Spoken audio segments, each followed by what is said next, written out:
మున్నూరు కాపు కుల బాంధవులకు నమస్కారం. రేపు జరగబోయే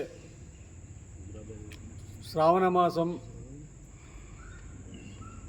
మన వంటల ప్రోగ్రాం, మన భోజనాల ప్రోగ్రాం దుబ్బమల్లన్న ఆవరణలో జరుగుతుంది కనుక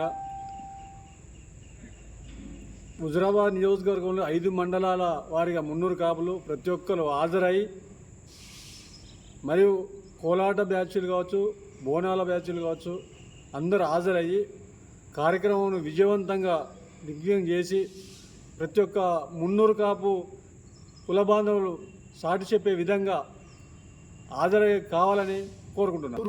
మున్నూరు కాపు కుల బాంధవులు, హుజురాబాద్ కుల బాంధవులందరికీ నా యొక్క నమస్కారం తెలియజేసుకుంటున్నాను. ఈరోజు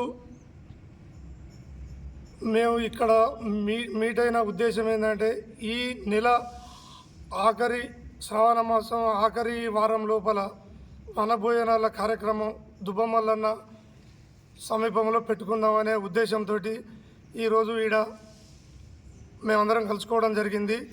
ఇదే విధంగా ఆదివారం ఇంకా కొంతమంది కుల పెద్దలు వచ్చేవాళ్ళు ఉన్నారు. అందరం ఆదివారం రోజు కలుసుకొని మనం ఎవరిని పిలుద్దాం, ఏ విధంగా చేసుకుందాం అనేది ఒక 1000 మందితోటి ప్లాన్ చేసుకొని వనభోజన కార్యక్రమం చేసుకుందామనే ఉద్దేశంతో ఈరోజు ఇక్కడ కలుసుకోవడం జరిగింది.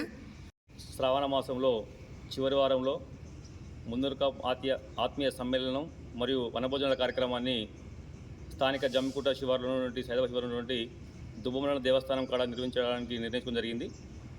అది చివరి తేదీ తర్వాత ప్రకటిస్తాం.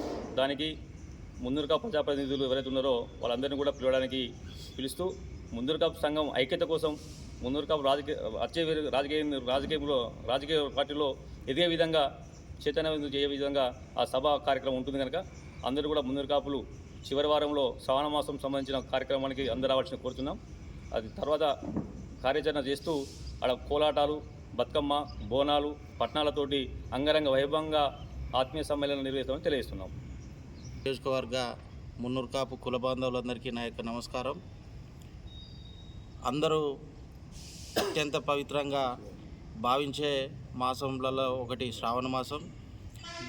ఈ శ్రావణ మాసం యొక్క చివరి వారంలో మా యొక్క మున్నూరు కాపుల యొక్క ఐక్యత చాటే విధంగా మేమందరం కూడా వనభోజనాలకు స్థానిక దుబ్బమల్లన్న దేవాలయం ఆవరణలో ఏర్పాటు చేసుకోవడం జరిగింది.